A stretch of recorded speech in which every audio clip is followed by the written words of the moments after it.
Secondly, I'm going to be addressing that Babylon, this is Popery, and John Kerry are actually stating that the First Amendment is a major hindrance, a major block for them censoring free speech.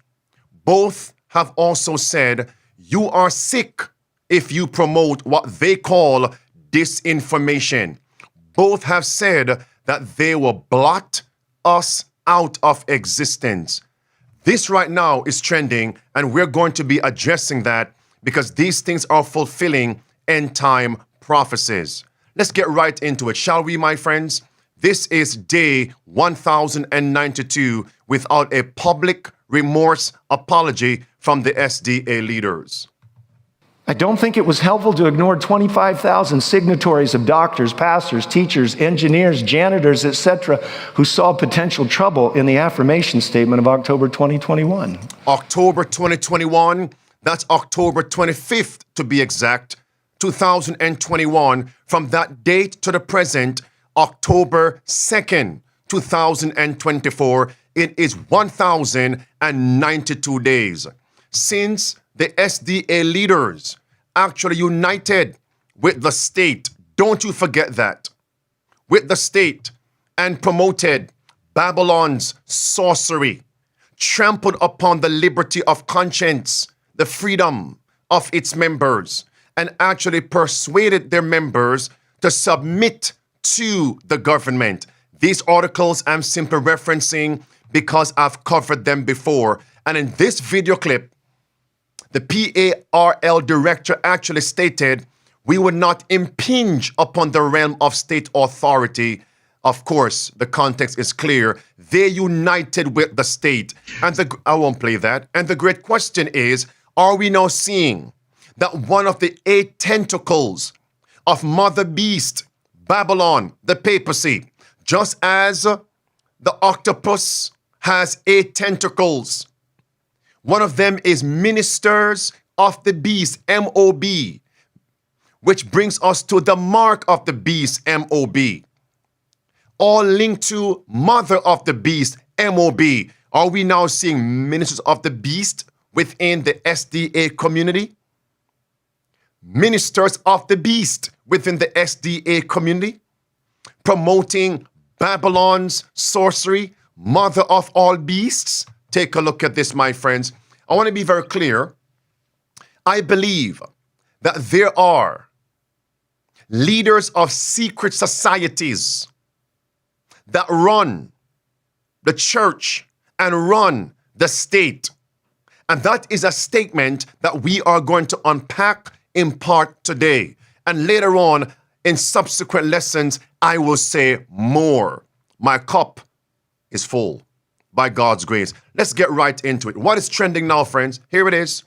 John Kerry calls the First Amendment a major block to stopping what he calls and they call disinformation. John Kerry says the First Amendment is getting in the way of online censorship. John Kerry tells WEF, I wonder why would he be so bold to make the statement at the World Economic Forum. Why?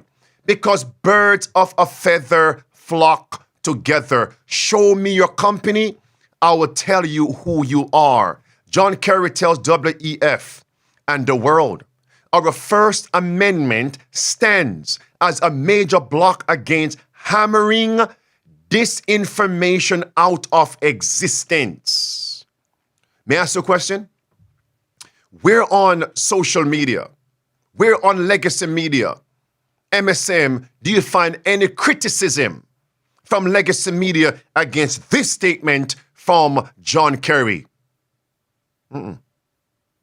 That is out of existence, pun intended. So what we're now seeing is actually one of those 8 tentacles of Mother Beast that will lead to the mark of the beast, and that is monitoring of the beast, media of the beast, MOB. Here's a clip, lest you think those sites got it wrong. Here he is, John Kerry. And there's a lot of discussion now about how you curb those entities in order to guarantee that you're going to have, some accountability on facts, et cetera. Clip 2.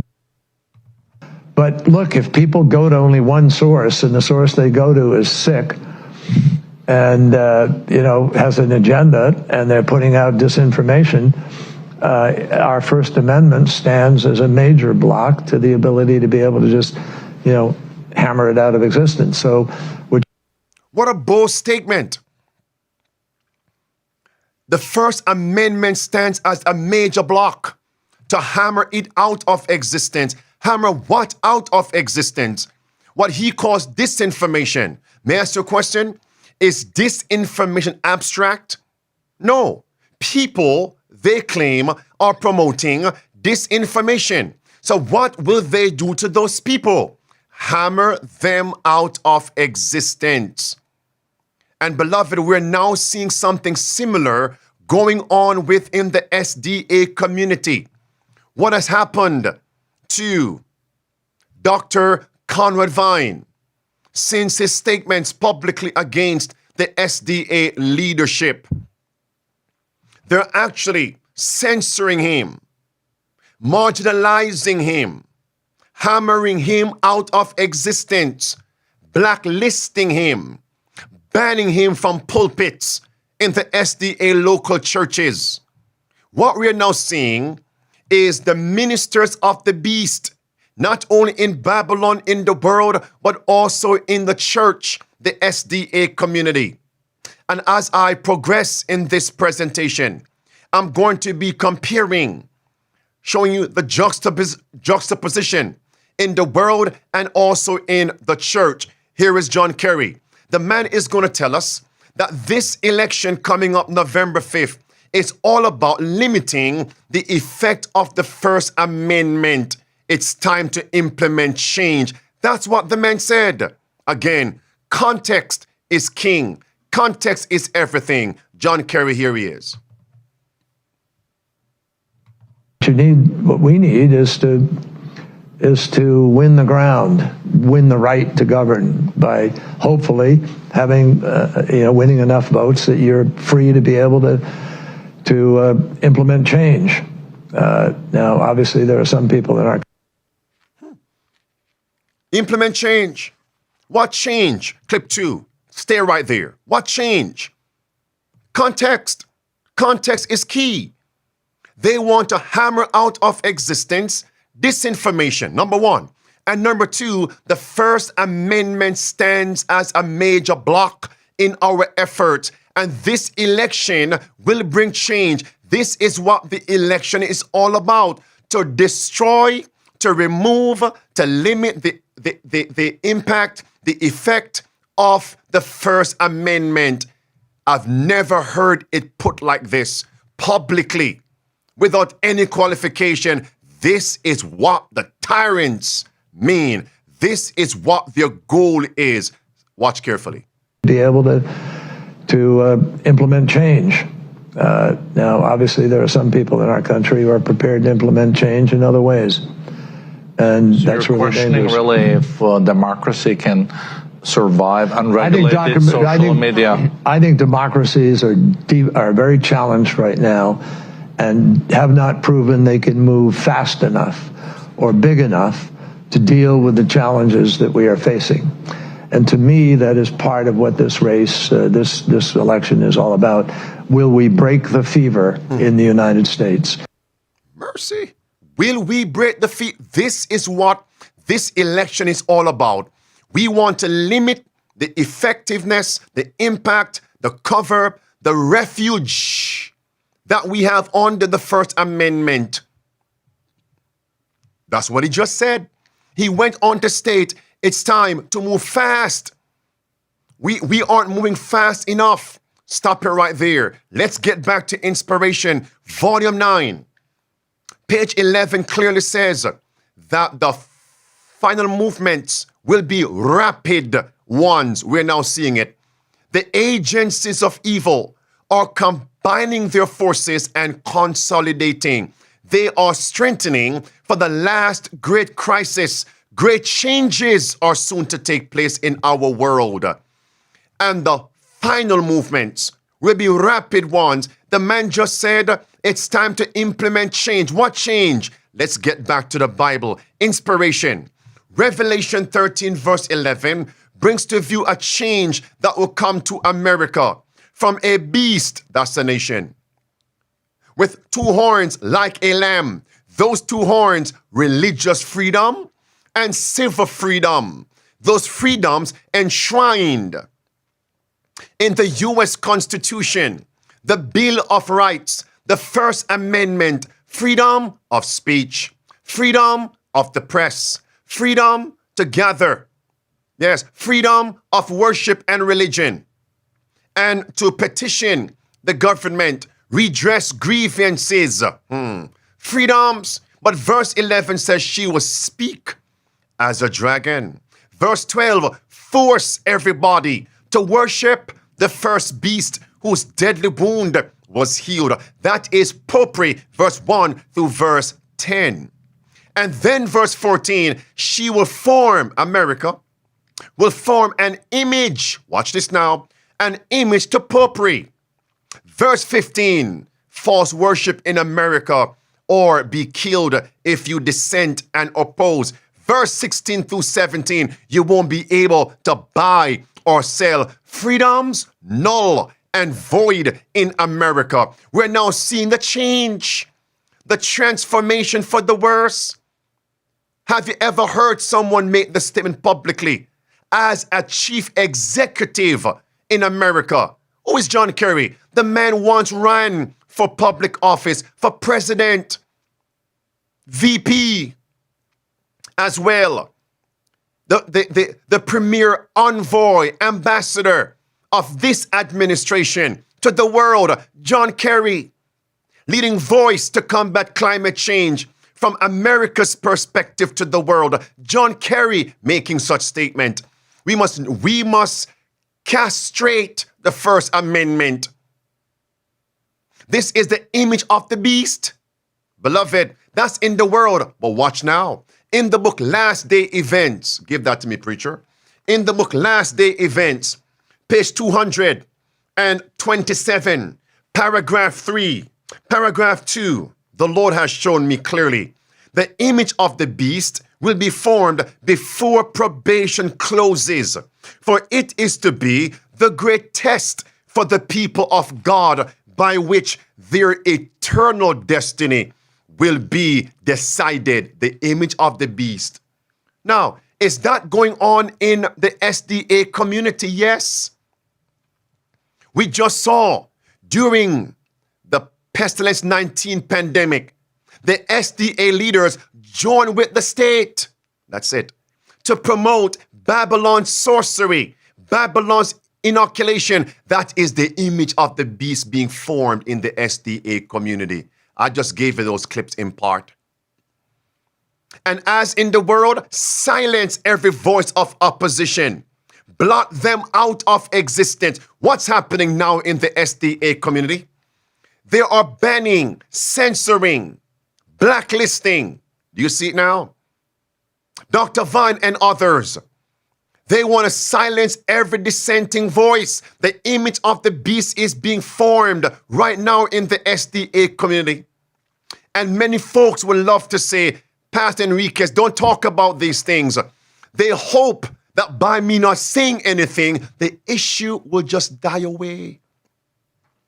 But Jesus says, lift up thy voice like a trumpet. Show my people their transgression, the house of SDA, their sins. The image of the beast is being formed.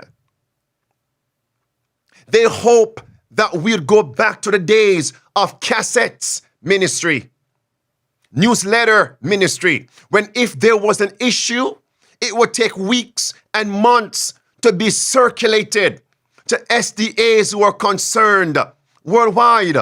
But with social media, once there's a breaking news, we can simply record audio, video, and send that out worldwide with the protest, a call for reformation. They despise social media. And as a result, they want to silence voices. The image of the beast is being erected in the SDA community. Yes. And that's why they want to silence us. But praise God, we're not going backwards to cassette days and newsletter days only. And then came along CDs and DVDs. You have to wait. And before there were cassettes, what happened? You had to wait until that minister came to your camp meeting, your local church, and tell you of the atrocities going on publicly in the SDA community. And it's time for the protest and reformation.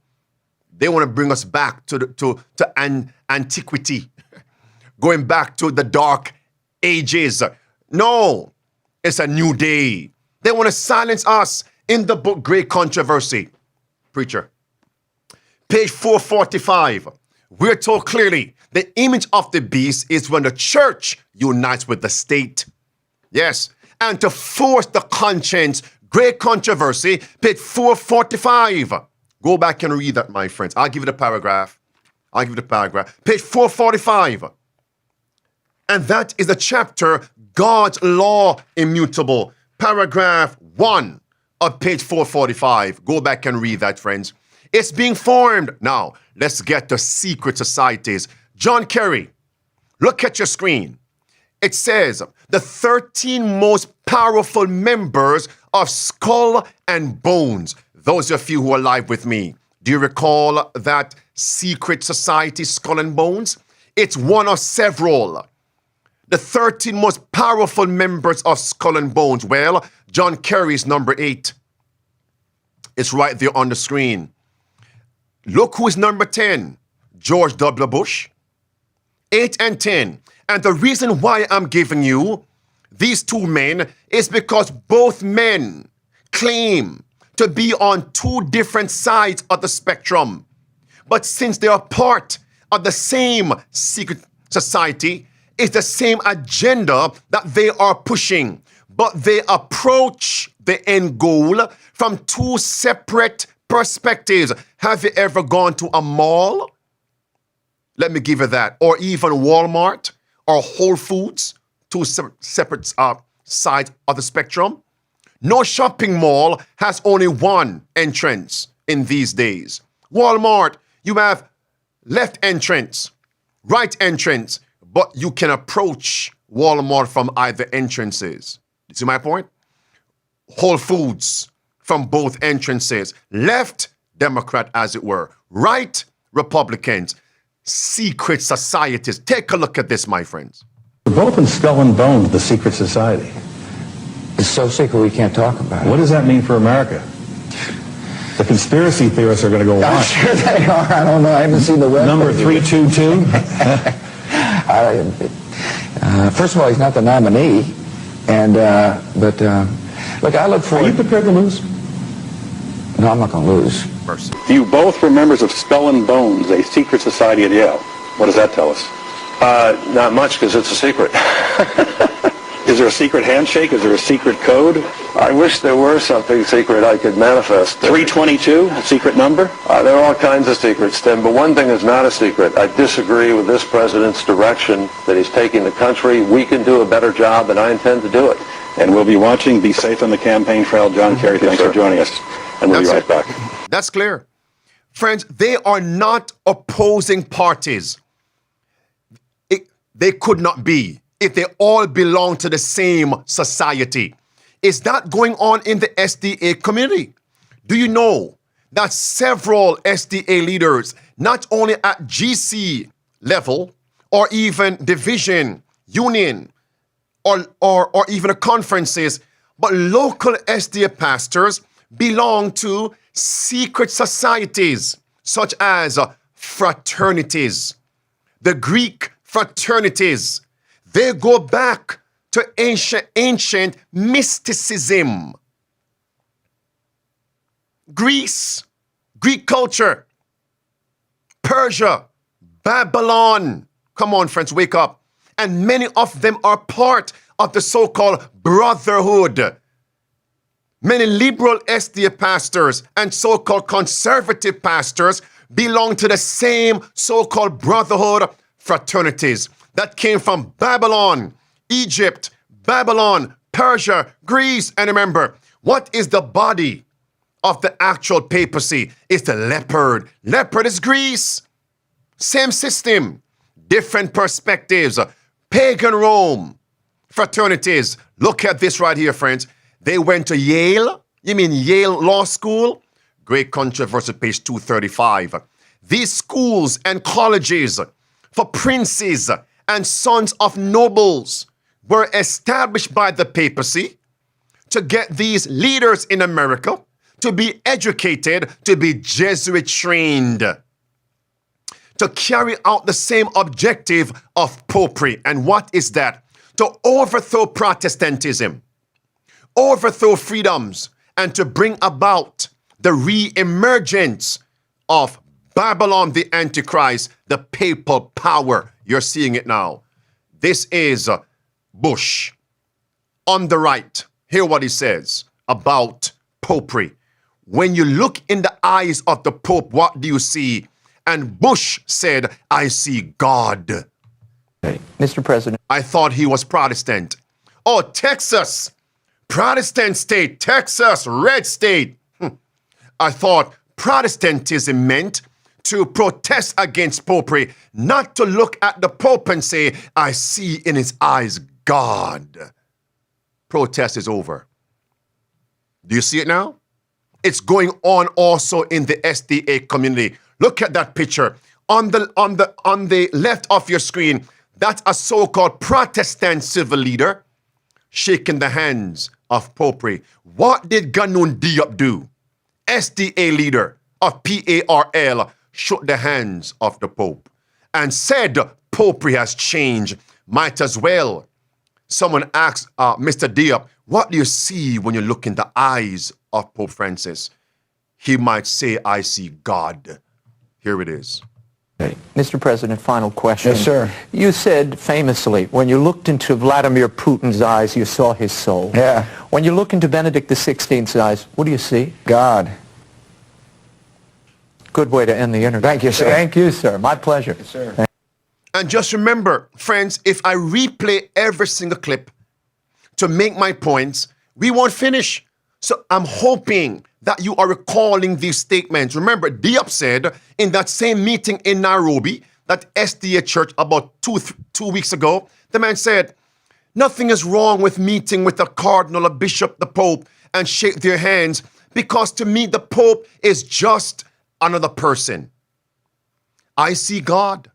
Popery has changed. Look at this right here. This is John Kerry now. You're on a very important mission here to Europe. Can you tell us, why is it important to include a visit with the Pope during your visit to Europe to talk about climate change? Well, the Pope is one of the great voices of reason and compelling moral authority on the subject of the climate crisis. He's been ahead of the curve. He's been a leader. His encyclical Laudato Si is really a very, very powerful document, eloquent and morally very persuasive. Oh, yeah? And Laudato Si? You mean the same Laudato Si that promotes Sunday worship by law to combat climate change? And what is Kerry pushing? To combat climate change. And what he says is that solution? Laudato Si, written by the Pope of Rome. Sunday worship by law. Let me connect this now. On the right, in the right corner, in the red trunks, you have George W. Bush. I look in the eyes of the Pope and I see God. That is blasphemy. To say a man is God is blasphemy. John chapter 10, verse 30 through verse 33. And since he said the Pope is God on earth, that means the man is promoting what Pope stands for. We are the vicar of Christ, 666. He's promoting Antichrist, 2 Thessalonians chapter 2, verse 3 and verse 4. And since he's God, says George Bush, that means he must receive what the true God must receive, which is worship. And here comes John Kerry now, promoting Laudato Si. And Laudato Si is promoting Sunday worship by law. It's all connected. Birds of a feather flock together. Do you see it? And now we see in the SDA community, what are they promoting? Babylon's wine, Babylon's sorcery. Next is going to be Sunday worship by law. Because both Wilson and Diop said, we're not going to go against what the government promotes. That means when the government promotes Sunday worship by law, what would they do? They'll also promote it and persuade SDAs to honor Sunday by law. And many are banking on the fact when that takes place that they will not bow down to Sunday, but that is a deception, self-deception. Because a crisis simply reveals character. And those who have step by step yielded to worldly demands and conformed to worldly customs will receive the mark of the beast. Now, for this to take place, they have to trample upon the amendments, freedoms in America. Take a look at this. Who despises the U.S. Constitution and calls its freedoms a pestilential error that must be discarded? That's the Pope of Rome. Not just this Pope, but popery, all previous popes to this one. There's no getting around that.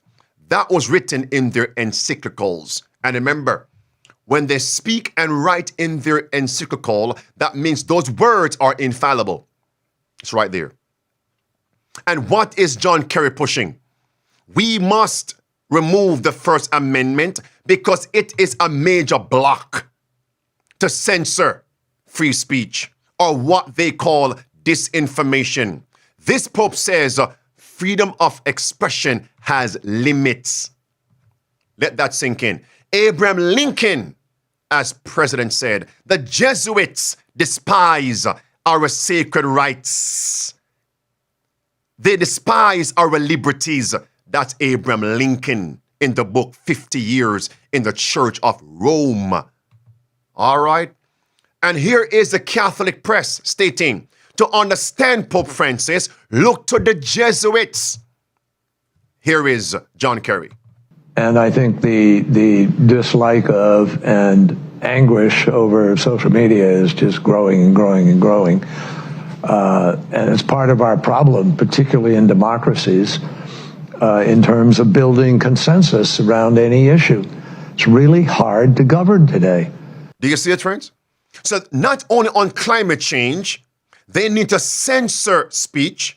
They need to blot out of existence the First Amendment to combat climate change. The man just said any other issue. It's difficult to have consensus. That sounds to me like the Tower of Babel.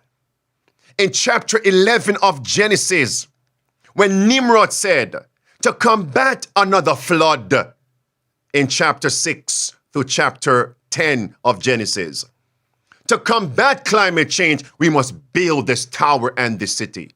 And everybody must speak the same language. There must be no dissent, no voice of opposition. You see it now? That's it. And what did God do thereafter? He destroyed that Tower of Babel. Babel, Babylon. Do you see it, my friends? So John Kerry and others are a part of the building of the system of Babylon, a modern Tower of Babel. When you look at history, do you know Nimrod was actually a part of a secret society? Do you know that Freemasons and Freemasonry, these fraternities, Adam Weishaupt, look it up. Adam Weishaupt, Adam Weishaupt, look it up. With the what they wear down here, aprons, and the actual compass, look it up. Freemasonry. And the ruler, look it up, friends. The Tower of Babel was a system of secret societies. Babel, Babylon, Jesuitism, popery, skull and bones, the Greek fraternities, not only in the world, but also in the SDA churches. Hear me, hear me, hear me. Breaking news. That is one of the reasons.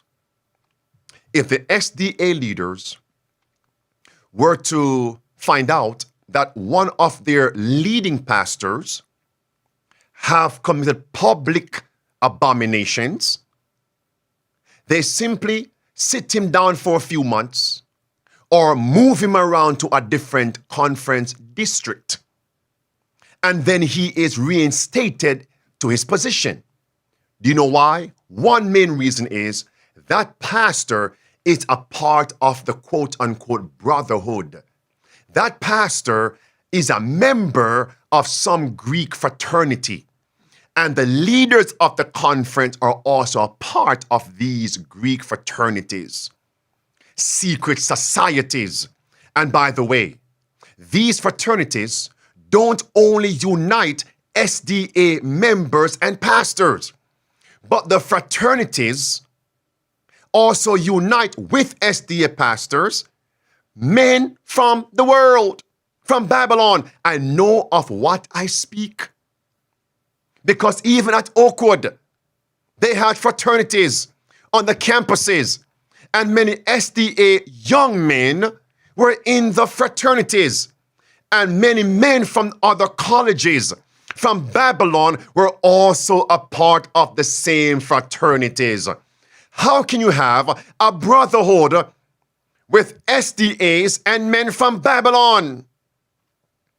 2 Corinthians 6, verse 14 to verse 18, come out from among them and be ye separate. For what fellowship has light with darkness? He who believes with an infidel. Come on, friends. Move on. Listen. Yeah, there's the referees we used to have to determine what's a fact and what isn't a fact have kind of, been eviscerated to a certain degree. And we want referees. So who shall be the referees? We must control speech, pages, platforms that are opposing our narrative. That's why chapter 18 of Revelation, verse 2, that speaks about Babylon. Verse 3 says, Babylon is in bed. Babylon controls the merchants of the earth. Friends, these merchants are the ones who run social media, the platforms. Yeah. Merchants of the beast. The MOB, Silicon Valley, the merchants are all in bed with popery. Babylon of the last days. And verse 13 says, they will enslave. Go read verse 13 of chapter 18 of Revelation. They will enslave the masses. Slavery means you don't have any rights. So Babylon is behind this movement to strip away your rights, to make you slaves. I hope I'm making sense today. Am I? All right. John Kerry, continue. And people go and people self-select where they go for their news or for their information. And then you just get into a vicious cycle. So it's really, really hard, much harder to build consensus today than at any time in the 45, 50 years I've been involved in this. Do you see, my friends?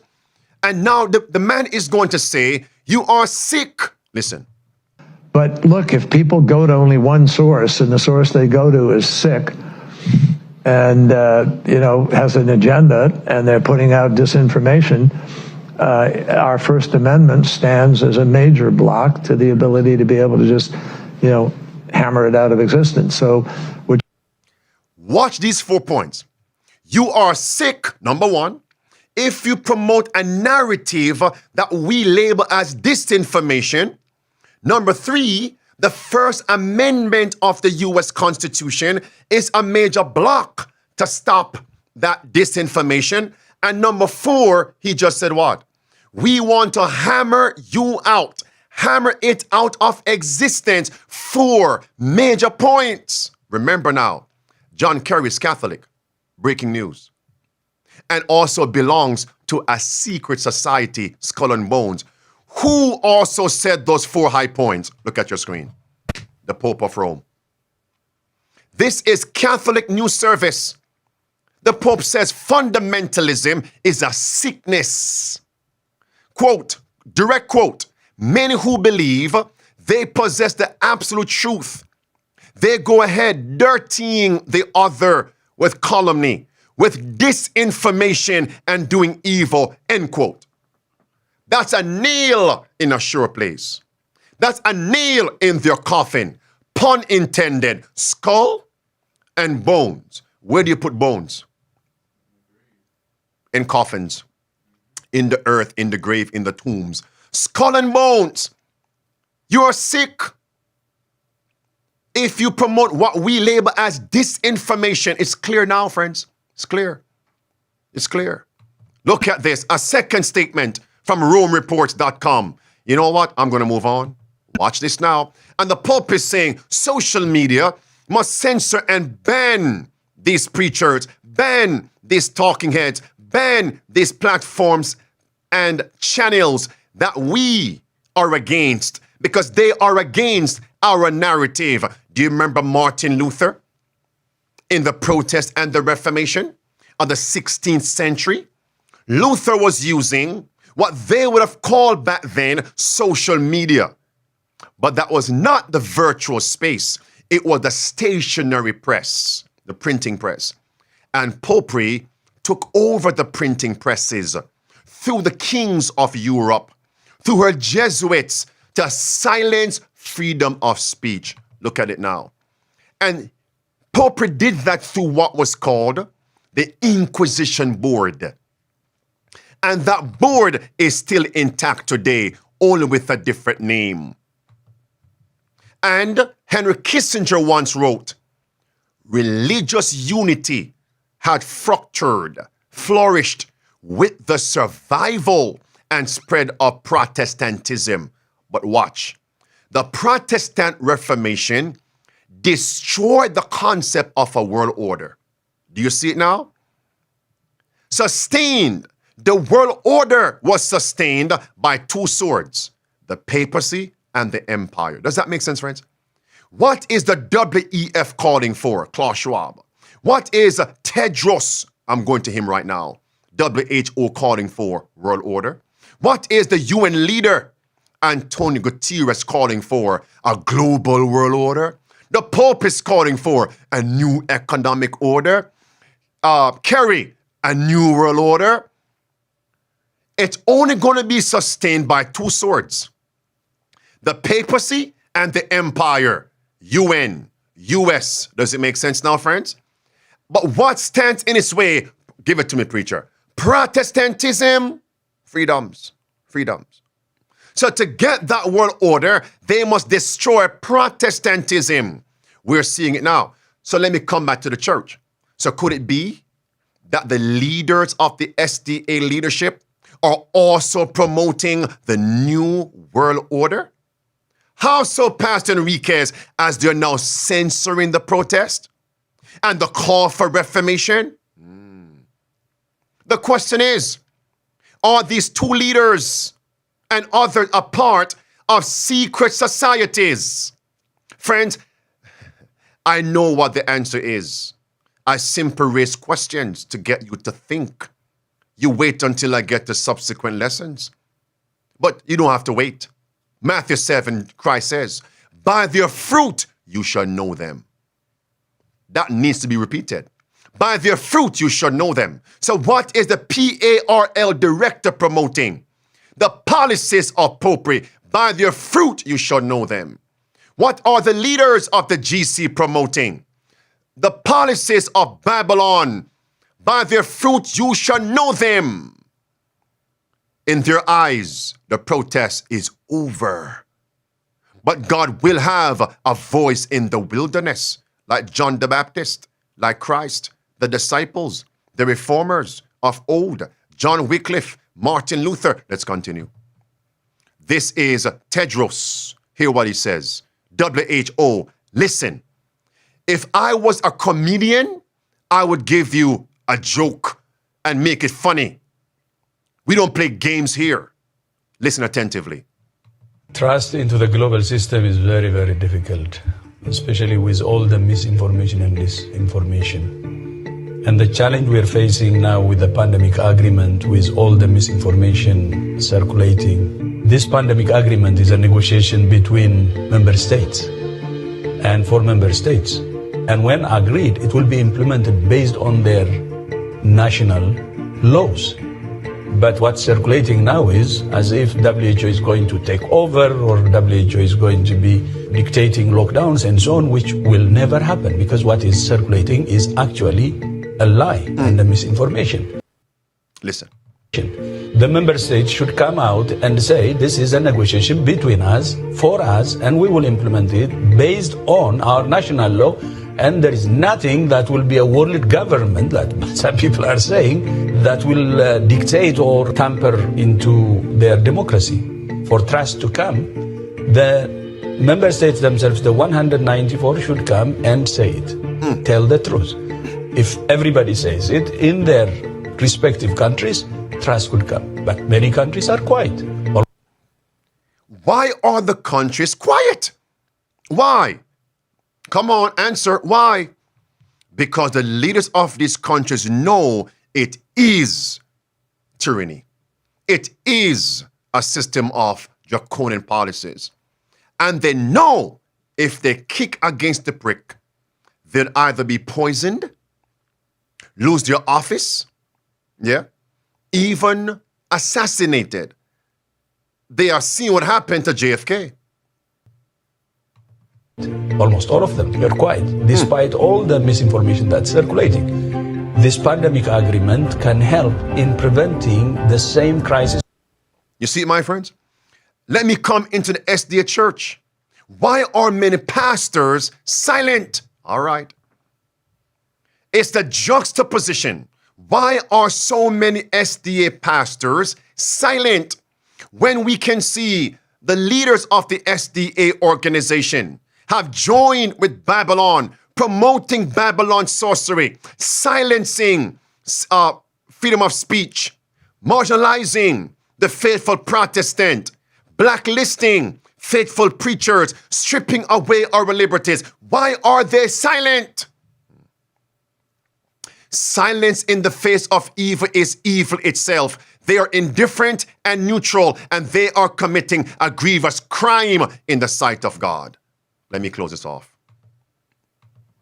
But look, if people go to only one source and the source they go to is sick and, has an agenda and they're putting out disinformation, our First Amendment stands as a major block to the ability to be able to just, hammer it out of existence. So, I do not repeat things because I want to waste time. We're not here to waste time. He want to hammer it out of existence. Remember, disinformation is not robotic. It's people. They say are promoting misinformation, disinformation, and this one, malinformation. So who do they want to hammer out of existence? The faithful preachers. When I heard that, I recalled this statement. Look at it and weep. Great Controversy, page 227. But inspired with zeal to stamp out heresy, Francis I declared an edict declaring printing to be abolished all over France, to overthrow and destroy Protestantism. Stamp out, come on now, hammer out, blot out, freedom to publish. What do you do when you go on Facebook? You post something, you hit the blue icon that says what now? Publish. You go on You Woke, a button, publish. Make public, private, public, unpublished. Publish. The stationary press and the digital press. Watch now, page 618, last days now. As Satan influenced Esau to march against Jacob, so he will stir up the wicked to destroy God's people in the time of trouble. Satan and his human agents number the world as his subjects, one world order, new world order. But the little company who keep the commandments of God are resisting Protestantism, his supremacy. If Satan could blot them from the earth, blot out, hammer out. If Satan could blot them from the earth, his triumph would be complete. That's it. This is what Kerry, the Pope of Rome, UN leader, WHO leader, Tedros, WEF leaders, including Klaus Schwab. This is what they want to do. They want to blot out of existence those who are resisting their supremacy. Juxtaposition. What's happening now in the SDA community? The GC leaders, they are planning to do, they are presently blotting out of existence those who are resisting their supremacy. 1,092 days of no public remorse, no public compunction, no public apologies. No, I'm sorry, and by God's grace, we won't do it again. We renounce our affinity with Babylon, Babylon's allies, Babylon's sorcery, Babylon's project to overthrow your liberty of conscience. We are sorry. 1,092 days since October 25th, 2021, October 2nd, 2024. And by the way, October is the month as a memorial for the Protestant Reformation, October 31st. This month is going to be a month I'm going to keep on protesting. And anguish over social media is just growing and growing and growing. And it's part of our problem, particularly in democracies, in terms of building consensus around any issue. It's really hard to govern today. Why did I repeat that video? Right now, it's about climate change. Right now, it's about combating pestilences. What is going to happen, safe to serve local and safe to serve international? What is going to happen, you SDA people, faithful preachers? What's going to happen when we are going to have to preach against the national Sunday law? Will it not be a public edict to worship on Sunday? Come on, talk to me. Will they not say we are dissenters because we are preaching God's seventh-day Sabbath in light of those three angels? You're seeing it now. They will say this little company resisting our supremacy. If we can but blot them from the earth, our triumph would be successful. We're seeing it now. So how close are we to the end? You need to implement those 5 keys of survival. What have the leaders of the SDA have done? They have already said we will not impinge on state authority. That's the impetus of this lesson. If you can't keep up with the footmen, the pandemic, climate change, how are you going to contend with horses? How will you endure the sweating of the Jordan, which is a time of trouble? How will you do it? How will you do it? The Sunday movement is making its way in darkness, that God's people would not have mercy or justice. What's happening in the world? God's people won't have mercy or justice. Where do we find the policies for mercy and justice as an American citizen? In the U.S. Constitution. That's the nail in a sure place. But what are these men now saying? It's a major block in our way. Get rid of it. So those people won't have mercy or justice. Come to the church now, SDA. Are they silencing and doing great injustice to Dr. Vine and a few other faithful preachers? No mercy, no justice, but they're unmerciful. We don't care about your job. We won't defend you. Injustice, we will side with the state. The Bible says, they said, submit to Caesar. Submit to Babylon. Injustice, 1,092 days and counting. By God's grace, I'll see you tomorrow at 12 noon Eastern for Midday Power Surge. The protest, the Reformation continues.